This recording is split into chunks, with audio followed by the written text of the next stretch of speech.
I think if I was a really good moderator, I would have thought of a state docs joke to start out with, but unfortunately I didn't come up with any. 11 o'clock, we'll wait another minute. Oh, great, Samantha, thanks for starting the recording. We'll wait one more minute and then we'll go ahead and get started. It is just 11 o'clock.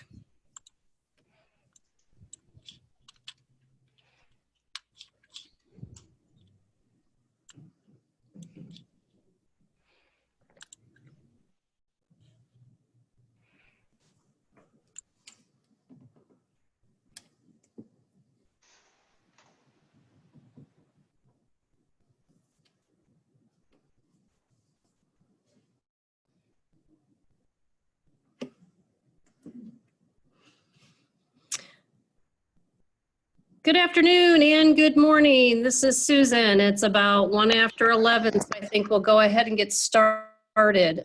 Just to start on a good note, hopefully everybody can hear me. If not, can you let us know in the chat or whatnot? And if you have any technical difficulties throughout, please let us know in the chat. I am here with a colleague, Amelia Rain. She is a federal depository librarian here, and she's going to kind of help me through for some of the technical issues. Hopefully we won't have too many. And Wyoming State Library, we can hear you. Awesome. Okay, so let's go ahead and get started. I'm going to apologize. I'm kind of sounding a little nasally today. I've been kind of under the weather, but I'm hopefully recovering. So hopefully my voice is not too distracting. Just a little housekeeping as we get started. And I think everybody has muted themselves until the time that they want to speak. That will just kind of help with, I think, some background noise. You will need to unmute yourself if you want to talk at whatever point during the presentation. The meeting is recorded. So I know there's a couple people that contacted me that would not be able to attend. So we are going to record this session, and post-meeting, I will send out the recording link. The chat box I have up, and also our participant list. Again, if you have any difficulties, questions, or comments, I intend to monitor the chat box. So please feel free to use that, and I will try to do my best. So the other thing I wanted to point out, and hopefully you are all aware, that these meetings are open to anyone.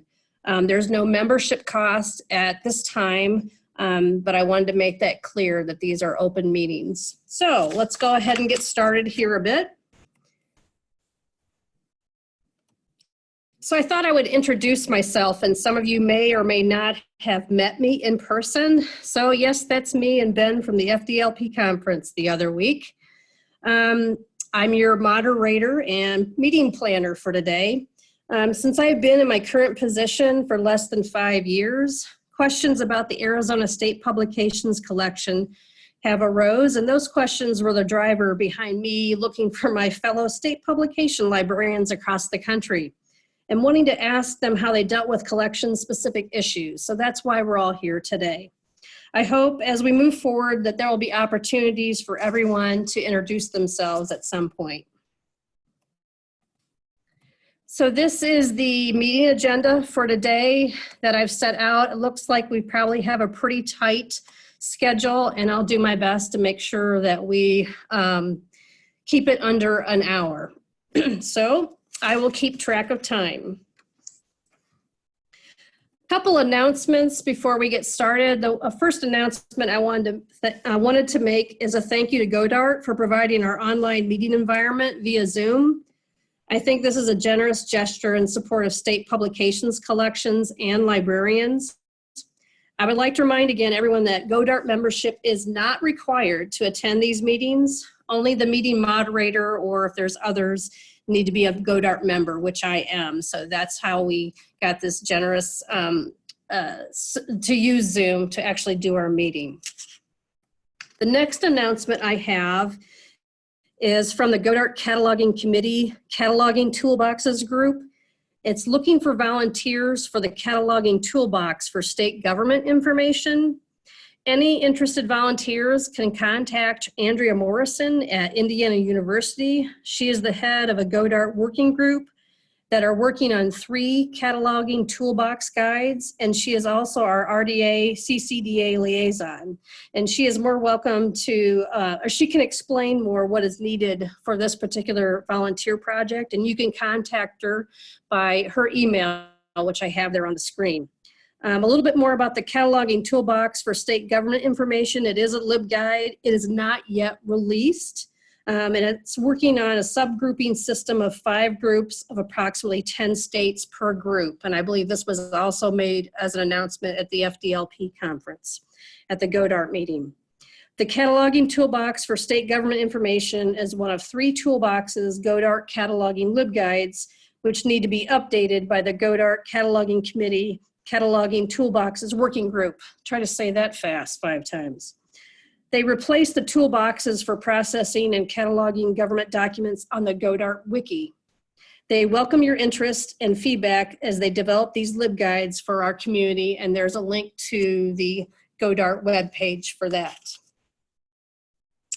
Okay, so before we get started, did anyone else want to make any announcements at this point? You can either unmute yourself, or if you need to highlight that in the chat. Hi, this is Jim Kammer from the Montana State Library. Can you hear me? Yes, go ahead, Jim. Okay, I'm going to put something in the chat. It's the web address for the Best Practices Exchange. It's a national annual meeting of records managers, state publications, librarians, archivists, and just kind of advance notice. I'm going to put the link for that. I encourage everyone to look at it and attend if you can. It's a very small unconference, very friendly, lots of information shared. So that's it. I just didn't want to forget to share that link with you folks. Sure, Jim. Thanks for that information. We will definitely look at it if we're interested, and thanks for bringing that to our attention. Is there anyone else who'd like to make any announcements at this point?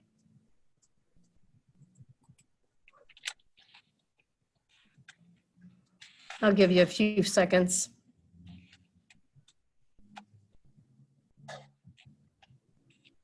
Okay, I don't see anything in the chat, so I think we'll get moving forward. So unfortunately, Chris from Stanford is unable to actually attend the meeting today, and was going to provide an example that provided them some dialogue with an agency. Excuse me. Because our question today, or our topic that we wanted to discuss, was what are some suggestions, strategies, ideas, or even brainstorming do you have for efficient outreach to state agencies, and or how do you track new or no longer active agencies? That was our topic for today, and I will just open the floor. If there are any of Chris's colleagues here that would like to comment about that particular situation, or if anybody else would like to start us off, go right ahead.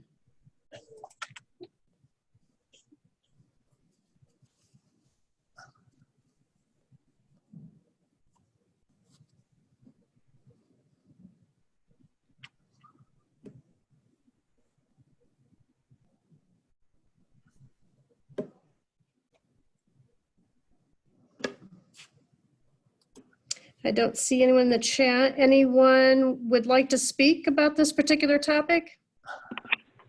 This is Denise here from the North Carolina State Library. Hi, Denise. Go right ahead. And I'm reading Chris's comment. Now, we do require any state document that has a copyright notice on it. We have a form that we ask them to sign. You know, it doesn't take away their copyright. It just says they realize we're putting this up on the website and making it freely available.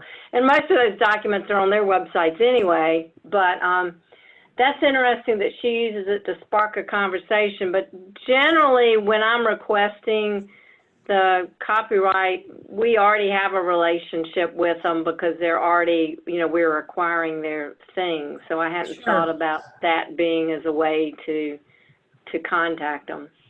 Is there a reason why that you asked them to sign this particular form, Denise?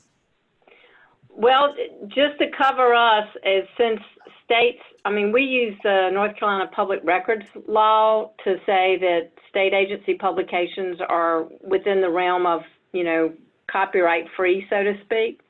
But if an item does have a copyright notice, some of them they're put on there intentionally, and some of them they just slap them on there because they don't understand what they're doing.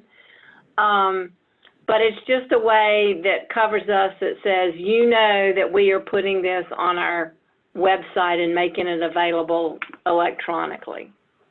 But I don't recall that I've ever had anybody hesitant about signing off on it. So, and if it's a serial or something like maybe not a serial, but a series of publications, the easiest thing is to get them to sign it for the whole thing so I don't have to keep going back every time.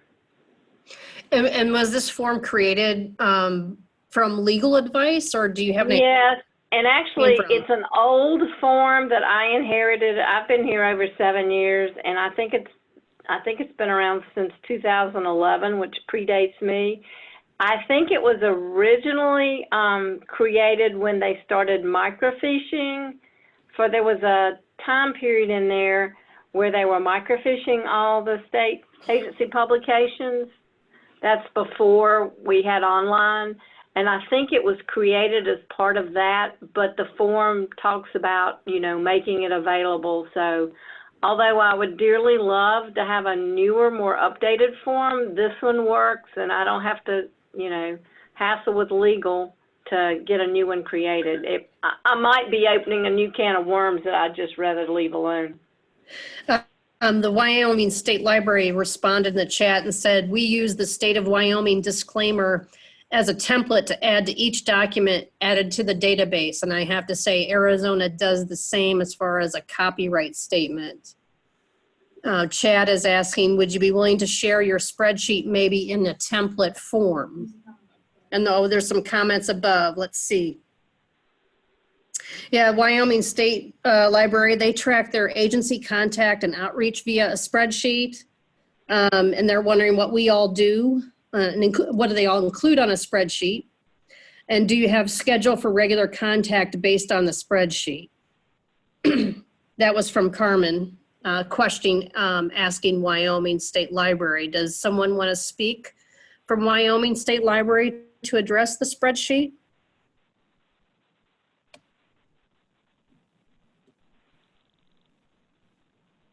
Wyoming replied, yes, I do have a schedule, and yes, I will share the spreadsheet as a template, somewhat schedule, I should say. Oh, and they can only chat. Okay.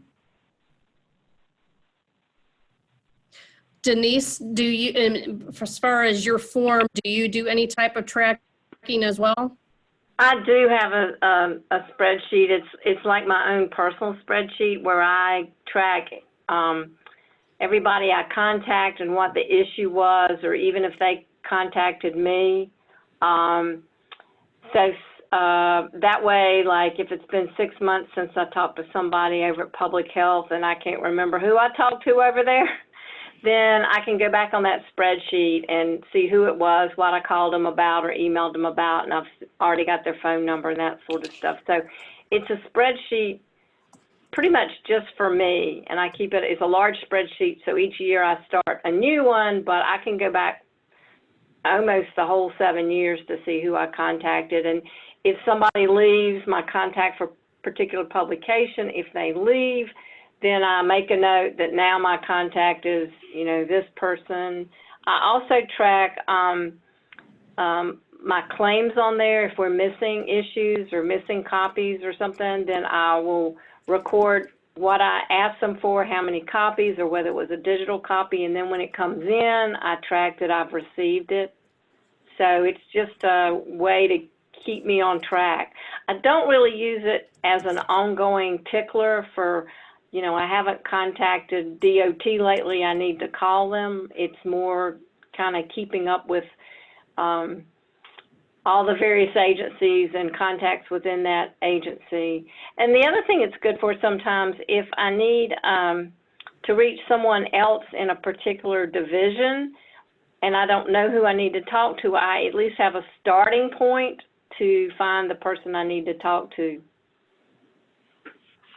It sounds like between you and Wyoming also uses a spreadsheet. This seems to be a pretty useful tool. It is for me. Oh, and Wyoming said they highlight each year so they can quickly scan to see who I haven't contacted in a while. So kind of color coding in a way. Yeah, the only way I color code mine is I track, it's one of the statistics we keep about claims, publications I've claimed and received, and so I color code it by month about when I requested it and when it actually comes in. And I put in the chat that if you want to send the spreadsheet template to me, and I will get that distributed to everyone at this point. I'm working on possibly where we can put our meeting recordings and minutes at this point, so it's a centralized location available to anybody online. So hopefully stay tuned for that. I'm trying to work something out. Carmen asked to everyone, what is your process for making a new contact if your current one leaves without notice or if there's a new agency? And Jay to everyone asked, in Oregon, they are experimenting with libCRM. And I'm not as familiar with that tool, not sure if we're going to go with it, but it looks useful for this kind of thing. So either, Jay, do you want to comment on that? I'm not sure if you are able to speak. Or if anybody wants to speak to Carmen's question about what is your process for making a new contact?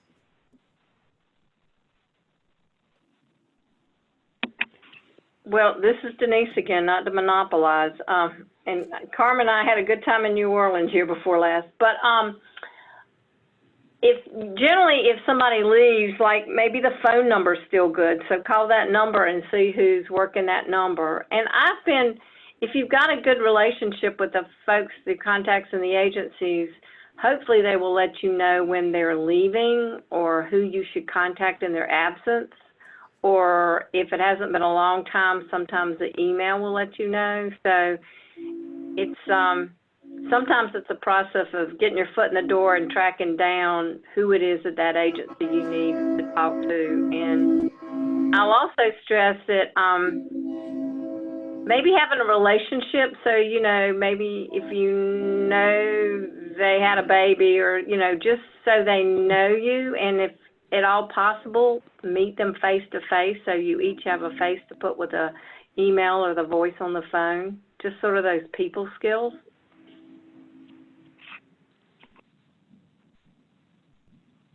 I really like that idea about more on the social level, like if you having a relationship with someone, if they have a baby or whatnot, and having that connection as well. Looks like Wyoming has indicated that the libCRM, it's from the folks who do LibGuides. Let's see here. And also in Washington State, they contact the publication public records staff when making initial contact. That's an interesting approach to do that. I would not have thought to do that, but I think that's a good suggestion. And Wyoming says they discover new contacts or replacements when they call. Face-to-face is best, they say. S. Dorsey said they found that giving agencies a simple process, we ask them to send documents via email or mail, and regular training and reminders works well. We've worked hard to compile an email list and add to it whenever we gain a new contact. We leave the internal process up to the agencies, but we have worked on a basic process for delivery. We do not have a schedule because we do not collect records, only outward-facing publications.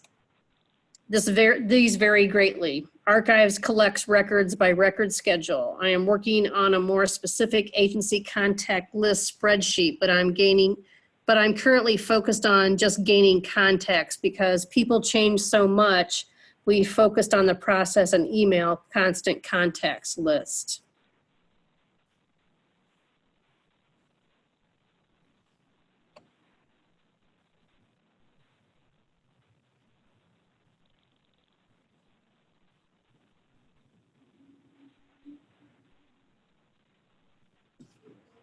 Any other discussion, comments about spreadsheets or other tools that they're using to outreach to state agencies?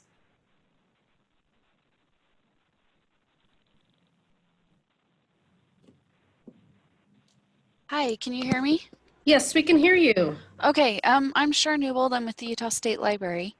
Welcome, Shar. Hi, we are kind of a weird agency in that we don't actively collect documents either, but we kind of do and we kind of don't. We only collect the publications. All the records go to archives, which is a separate agency.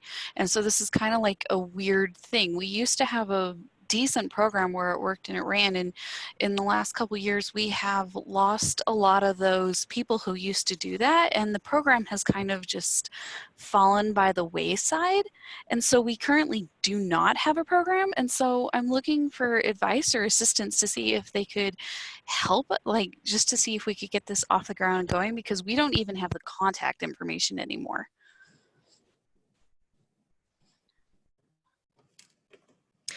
Well, I'll just speak a little bit. This is Susan. What I'm working on now, because I think I fall into a similar situation, is I don't have the contacts anymore, and I'm not sure if they did at any one point. I don't know. But I am working on setting up documentation with a contractor to look for reports from the current legislative session, to look for reports that are required by the legislature for state agencies. And I'm hoping by finding those reports that are maybe like one-off, something that they were supposed to study the report on, to use that to spark a conversation in the agency about requesting for copies of those reports if I don't receive them, and starting there. So I don't know if that's a possibility or what others are doing, but that's kind of what I'm working on now. Okay, that's a good start. Thank you. Mm-hmm. Anyone else? Suggestions for Shar? Well, as you're thinking about that, we'll go over the chat list, what's coming in the chat. Samantha from Colorado, it says if the old phone number doesn't work, she will contact the communications person or public information officer for the agency as a start, or send an email to the admin for the agency director requesting a contact. So there's another possibility, Shar. Jay says we ask our reference librarians to talk a little about the program when they do training for state employees. Another great suggestion. Okay, we're just starting that kind of a program too, so that would be something to include. Thank you. Jim says, or asked the question, would it be possible for participants to edit their names so that they can include the name of their library? Thanks. Thanks for the reminder, Jim. And and again, just as a reminder, when you speak, if you can just say your name and institution as well would be helpful. Wyoming State Library says when they started, they went through the state government directory page by page and called if necessary. So that's another way to do it. Samantha commented, hover over your name and participants list and choose rename to change the display. So that's how to do that. Judy says we are in the same agency as the state archives. They include information about our state depository program during their records management training with the records managers of each agency. Excellent idea, especially you've got a great relationship with the archives staff. I'm going to duly note that myself. Katie from Alaska. Hey, we're clear up from there. Hey, Katie. She says, when we need to reach out to all agencies, we usually try to have the administrative service directors for each department or the commissioner of each department send an email to all staff in their departments. And Sheila from South Carolina, one good way to start is having a priorities list for documents. We keep annual reports at the top of the list, also legislative manuals, law books, regular agency serials, etc. I think those are all really good options in what everybody's doing.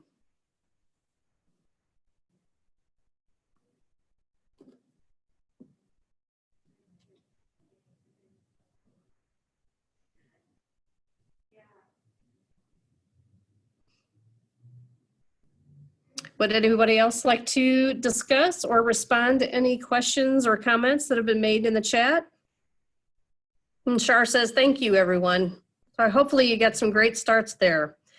Carmen from Washington asks, who else has a priorities list? How did you make it? This is Denise. I have not even a spreadsheet. I keep a running account of the different publications I expect to get from the agencies, and maybe a note about like it's an annual or monthly or quarterly report. And then I know to go out on their website and look for that. And usually within that publication, whatever it is, there'll be some type of contact number, either the division director or the publications person. So that's a good one to establish, to go back to. And then from time to time throughout the year, I will go down that list and make sure that I'm current on all those publications that I know the agencies are going to do. Then I can note changes if there's a title change, or if they've ceased to do that publication, or even when I'm on their website, I might discover a new publication, because for us, a lot of the agencies, when they publish something, they just put it up on their website, and unfortunately, they don't think to send it to us.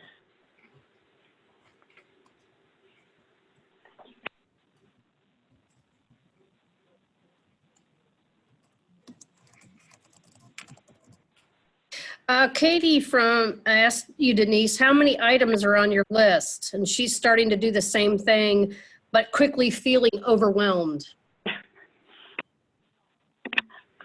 I have no idea how many items are on the list, because I am constantly editing it. I mean, it's page-wise, it's probably 10 or 15 pages.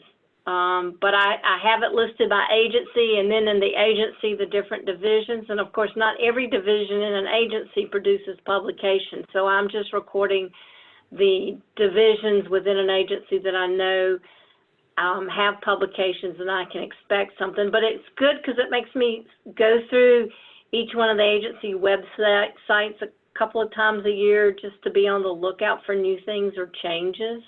So it's a good tickler. I don't have it on a specific, like the 5th of the month I'm going to go through it, but you know, after a while I'll think I haven't looked at that list, and then I'll go and, you know, start off where I left off last time. Looks like from the chat, Wyoming says they are working on a priorities list for digitization. I'll come back to the questions here. Megan says that they use a web crawler to see when agencies update parts of their site to notify us reports they didn't send us. I had commented that I do something similar here, Denise, in Arizona. This is Susan.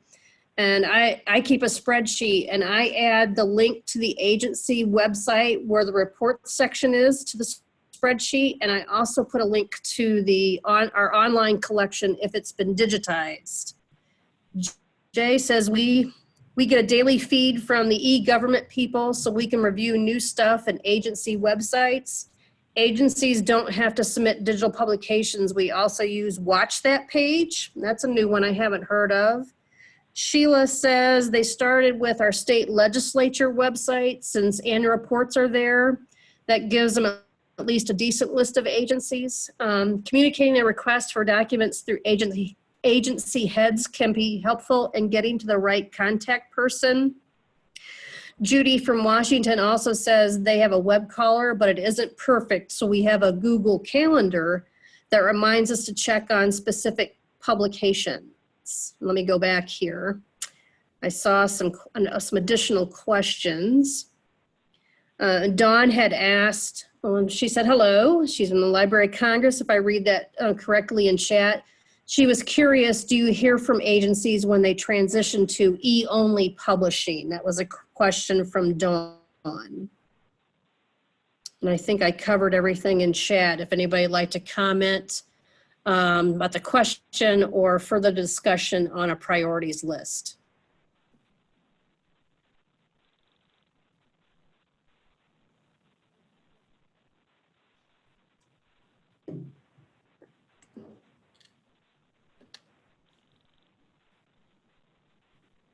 It's 11:30, so it seems to be we're doing really well on time, so we can definitely continue the conversation, or if people have more questions.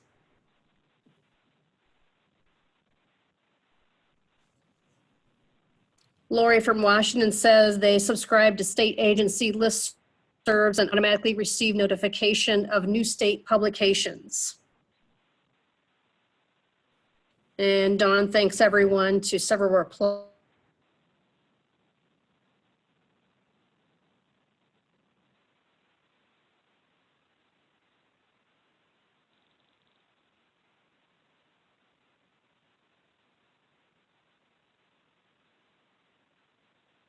And then they kind of sort through the documents pulled back to harvest anything that hasn't been uploaded yet.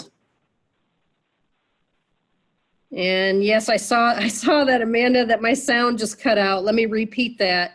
So from Wyoming, they said that they spider state agency websites and they'll automatically pull back documents on a set day each month. Then they sort through the documents pulled back to harvest anything that hasn't been uploaded yet. Wyoming also, in addition, says if an agency hasn't given us anything new in a while, we'll check the site itself.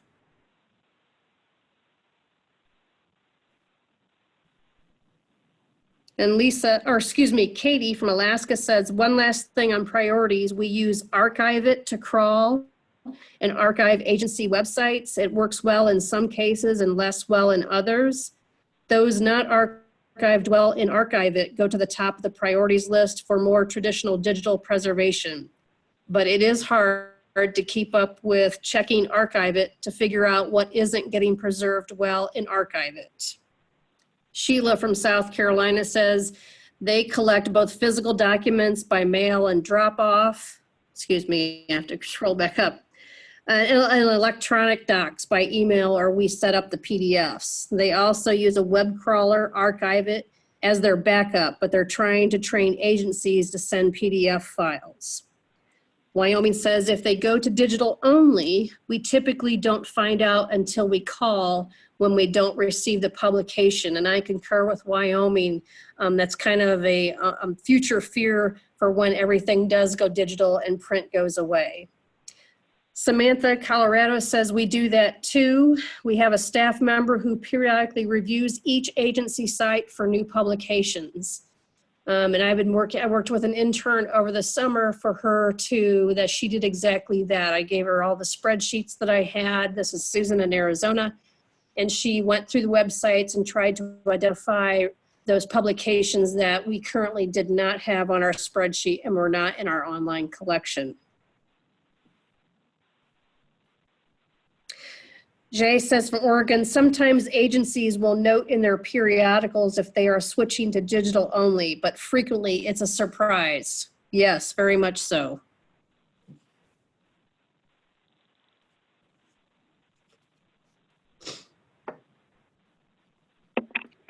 This is Krista at the State Library of North Carolina and sitting in with Denise.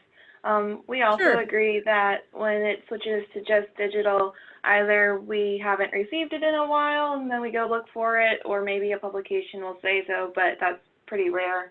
And also speaking to the web archiving and crawling, we also use Archive It to do web archiving, but it also is more of a background fallback for us, so we don't use it to actively gather the digital materials on the website. Denise does a lot of that work as she's described. Instead, if she finds something on a website that's new to her, she'll go through the web archive to see if we've captured it through that service by looking in Wayback. So it's more of a fallback for us rather than an active tool we use to capture and grab the publications. Very good. Wyoming State Library says some agencies that publish a high volume reports like the State Geological Survey will send out new publications through their email list. Not every agency does this. Department of Transportation doesn't. So our Spider is our main source of publications for WIDOT, Wyoming Department of Transportation. Char says our team has their assigned agencies and we stalk the websites to collect new publications at the moment. Excuse me. Each team member has their own system, but in the past we use Watch That Page. We also currently have a live Dropbox system with Google Docs so they can send us publications.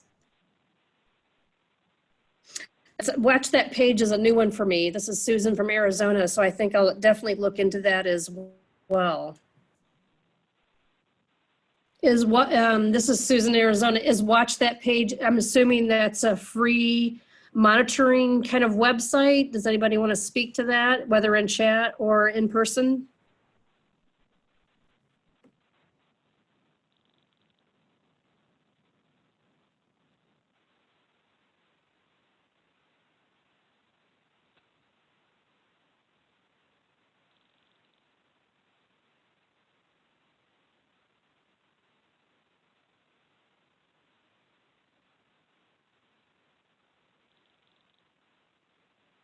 Crawl through the websites. My apologies for some internet.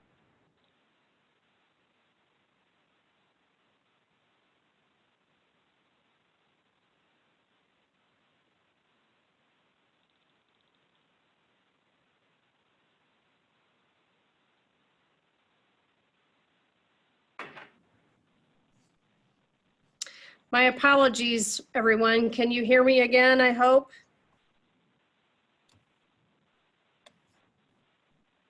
This is Jim in Montana. I can hear you. Thank you so much.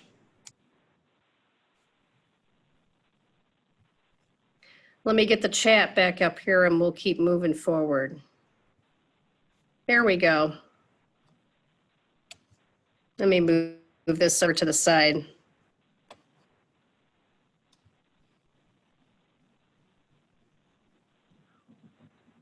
I may have lost some of the chat.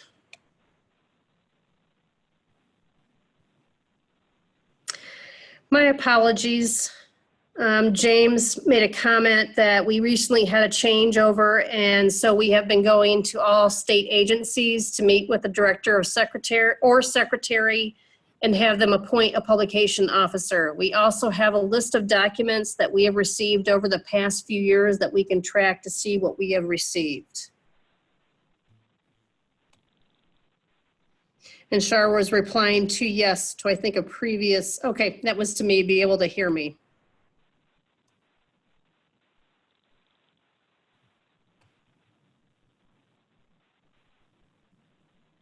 Oh, and so the chat came back. So I think I was speaking about Shar, and she was saying when agencies went over to WordPress, they had to drop the Watch That Page because it couldn't crawl through the websites anymore. And she asked, is that a problem for others? Jay said, depending on the number of docs you download, there may be an annual fee, but it's not a lot. Jim from Montana State says, we stopped acquiring print items about 10 years ago. We rely entirely upon our archive at subscription. We didn't have the time, staff, resources to identify, collect, catalog, and distribute print items to our 15 depository libraries. Our depository libraries also have limited staff and resources that impeded their ability to process and provide access via print resources. James says he also checks the websites to see what digital items are on their websites.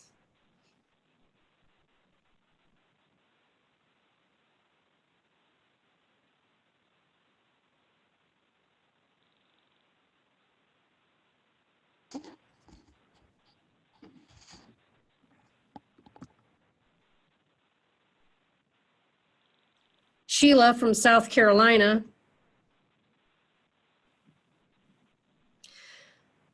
Sorry, my apologies. Sheila from South Carolina says they created a training program for agencies. Our first was this past year, and we plan to do this annually.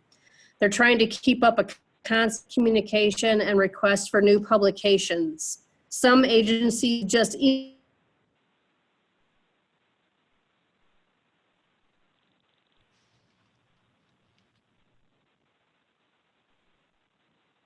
email us.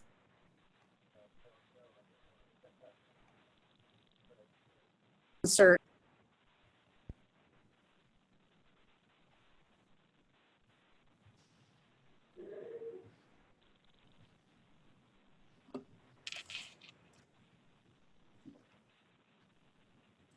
Can everybody still hear me? I have another thing that the audio is gone again. My apologies.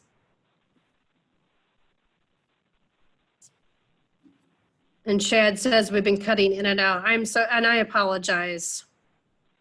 But you can hear me now. Great, I'm back.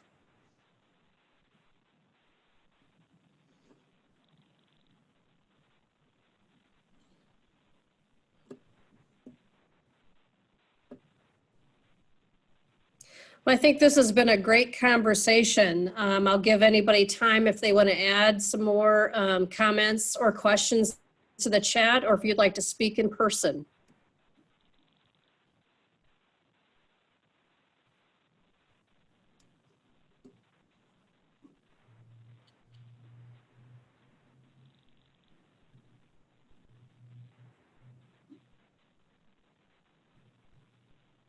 I know we've been focusing on about outreach to state agencies. Oh, Jay has, does anybody have a best practices documents for agency publications, like always including dates, avoiding title changes, etc.?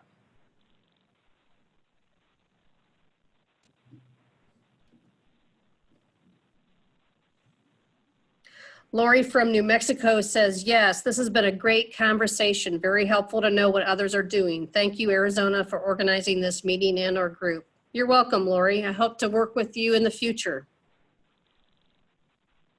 Katie from Alaska says, does anyone use an institutional repository model for their digital repositories, kind of like universities do for scholarly research, where agency employees would submit their publications and basic metadata to the repository themselves? That's a great question, Katie. This is Susan from Arizona. I looked into some new software for our online collection for state publications, and I'll just say it, the software was Novation. And I really liked it. Unfortunately, we are sticking with what we have now, but I think that may be possibility for tools in the future, and hopefully that gets developed for them to actually submit and kind of help us along the way. Do we have that in person?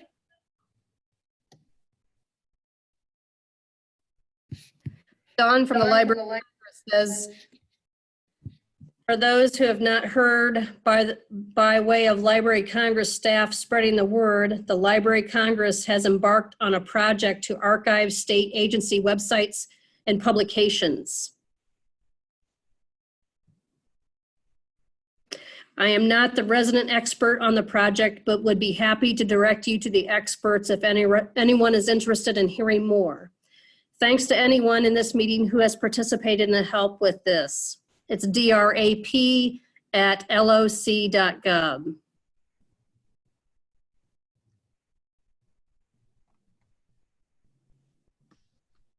So,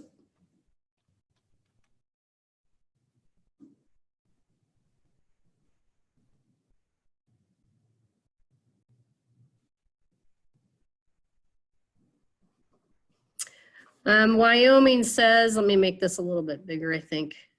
Here we go. Wyoming says we try to include the date, the year published, month if possible, and the title of every document along with the link and the rights. Whoops, went down too far.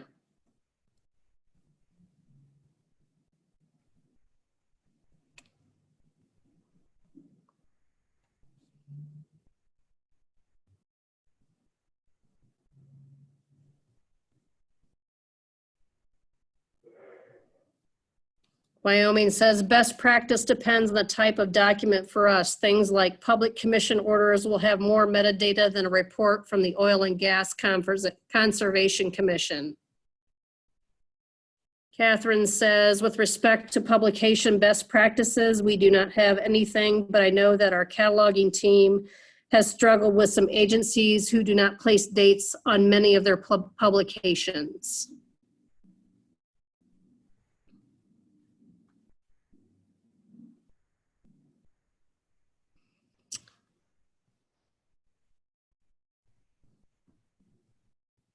Jim asked if you could put the Library of Congress URL in the chat. If you've done so, thank you.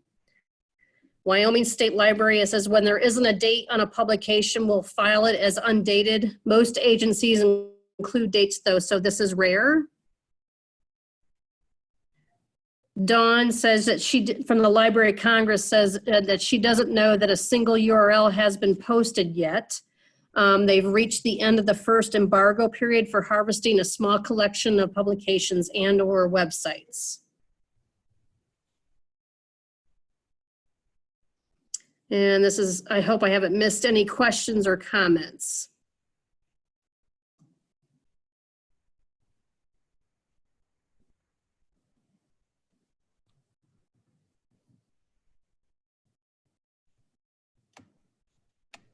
And Dawn has posted the URL in the chat, www.loc.gov/websites/.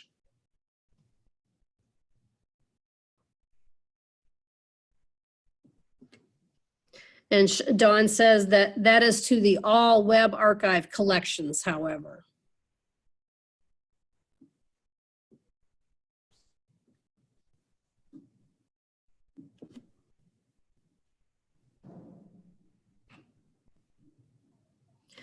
Michelle says for the question about institutional repositories, she says California is starting one soon.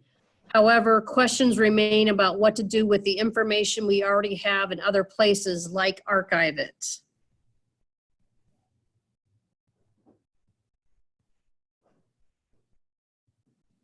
Shar says, from Utah, we maintain a digital library repository, but do not maintain preservation copies. Archives agency, which is separate, maintains those copies. And Shar, this is Susan from Arizona, and I would concur that's the same here in Arizona. Our archive staff uses Archive It as well, and that's a separate function from what I'm doing with the Arizona State Publications Collection.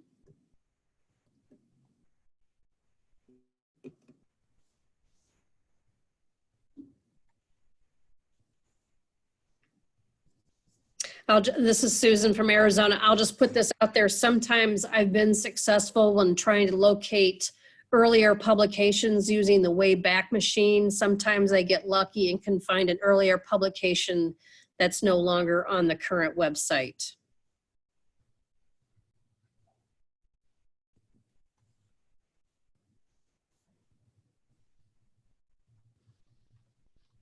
And Catherine from New Mexico says that they've done that as well, referring to, I believe, to my comment.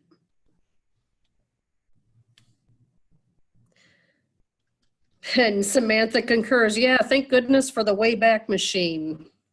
Carmen from Washington says, we use the Wayback Machine fairly regularly too. I'd say it has the PDF I want about the time. Yes, I would agree, it's Catherine.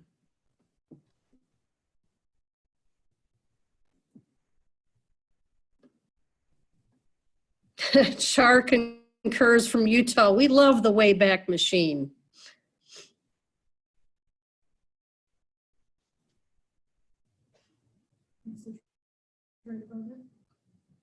Oh, and Jay from Oregon says state government publications are included in our digital collections, and she gives the URL digital.osl.state.or.us/, but we have some things in Archive It too.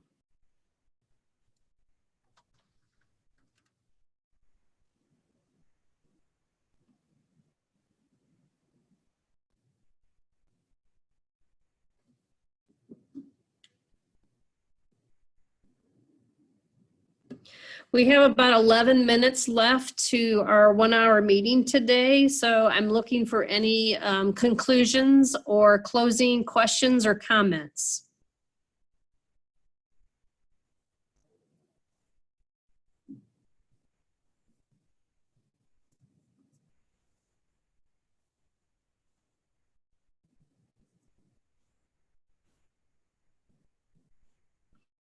This is Susan from Arizona. I just wanted to comment about the topic where it was asking today about how do you track no longer active agencies. And I think we talked a lot about tracking the new and for looking for publications. And we have our actual collection classification numbering system is available online. I apologize for not having that URL quick in my hand.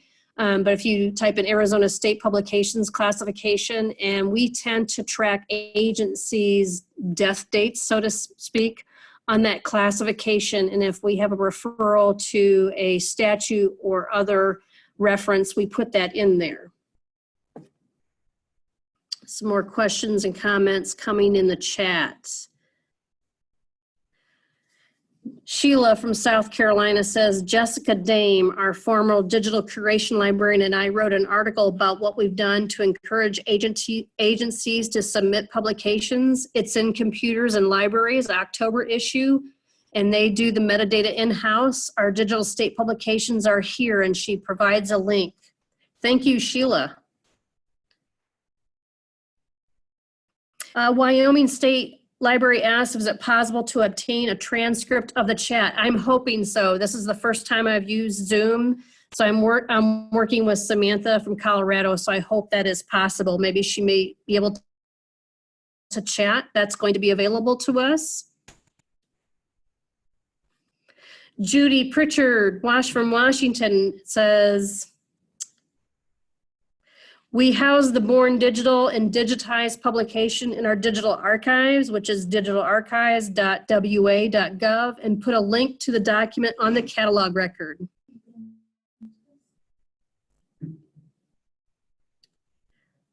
Yes, Samantha confirmed that we can post the transcript with the recording. So I'll definitely make sure that that's included with the recording link for the meeting.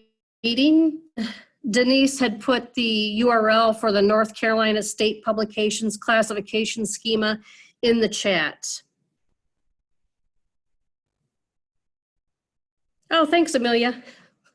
There's our Arizona State Publications Classification System. And not all of the agencies are on there. We typically only create a classification when we are cataloging something that's in our hand, if it's not been done so before. So it's not an all conclusive list. So, but it's a great starting point and it's very helpful.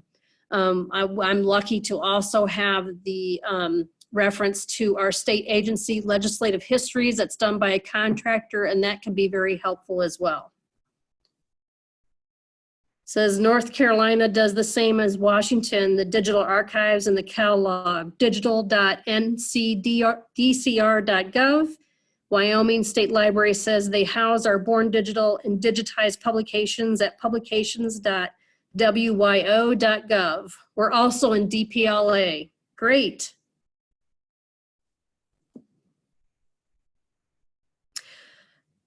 Okay, so I had a couple more, one other thing that I wanted to do during this meeting, and that was on the agenda. And I will ask if there's any other quick closing comments or questions, and we'll go to that next.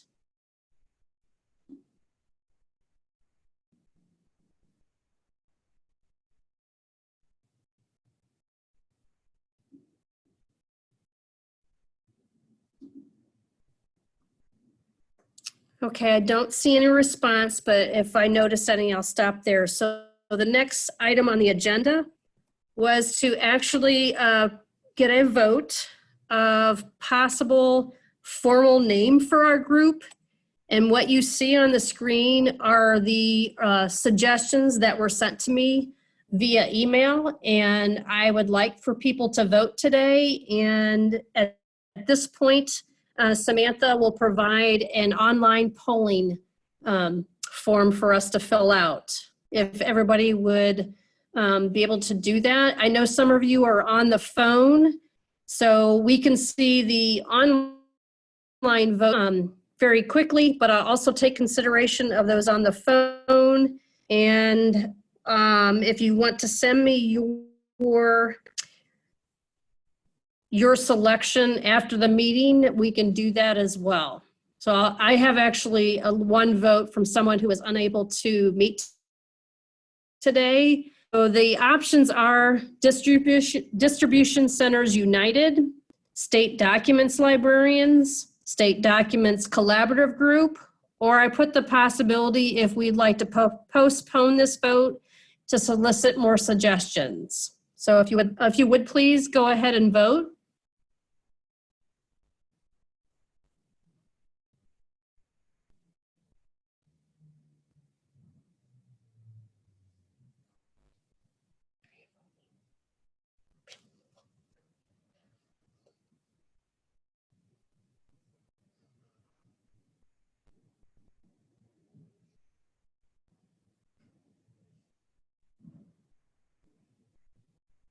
Wyoming suggests Guild of Most Excellent State Documents Guardians.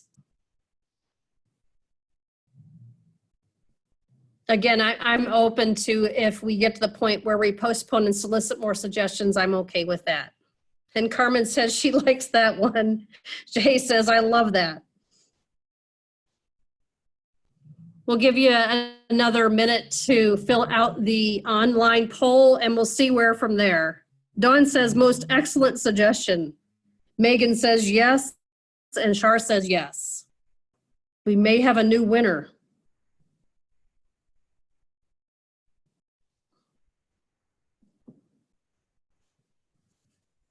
We'll give you about 15 more seconds to complete the poll, and then I will have Samantha look at the results.